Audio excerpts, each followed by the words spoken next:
Hello, all. We're going to talk about another dictator.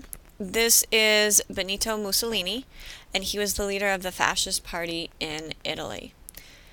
As a brief biography, Mussolini was born in 1883 in Italy, and this was after Italy had unified as one country. And he had been a newspaper editor and a politician. Then, after World War I, he founded the Fascist Party in 1919. The fascists really didn't gain too much support until a little later when the economy worsened in Italy.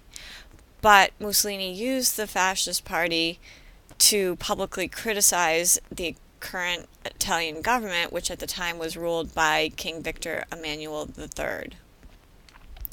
Just setting the stage for the rise of the fascist party, many Italians were upset. They did not like what they got from the Treaty of Versailles after World War I. And they had fought on the side of the Allies and had been voting members of the Paris Peace Conference, but most of the overseas territories went to Britain and France.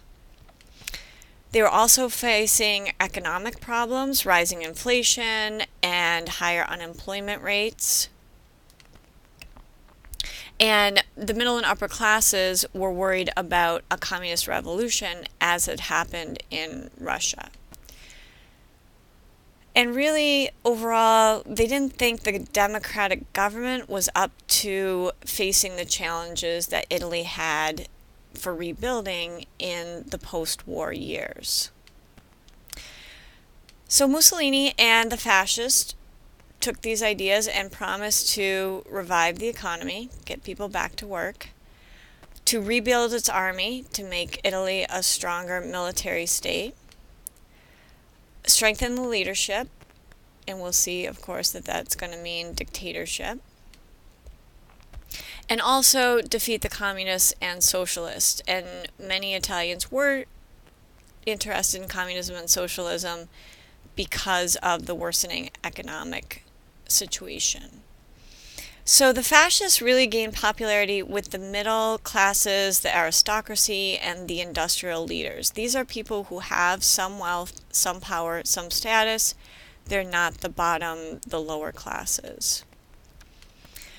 So Mussolini rises to power, and one of the things he used was a group of fascists that would dress up, obviously in black uniforms, and they were called black shirts, and they would attack communists and socialists, even people suspected of being communist or socialist. And they started on the real local level, trying to weaken the opponents in local governments, and they'd spread to regional governments and then up to the federal government.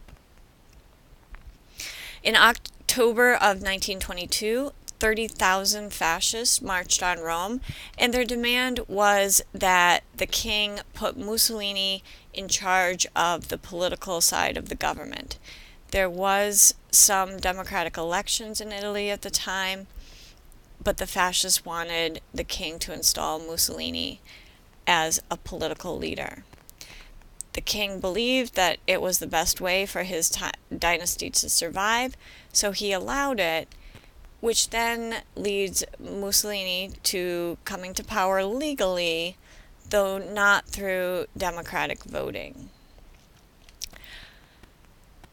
He becomes known as Il Duce, or leader, and under his leadership, Italy experiences totalitarianism. The fascists got rid of democracy. They banned all political parties except for the fascist party. The secret police jailed opponents to the fascist message. And pretty much any media outlets, radio stations, written publications, newspapers, magazines, etc., could only use the propaganda that the fascists put out. They outlawed strikes, and they really tried to control the economy, but Mussolini is a little different than some of our other leaders.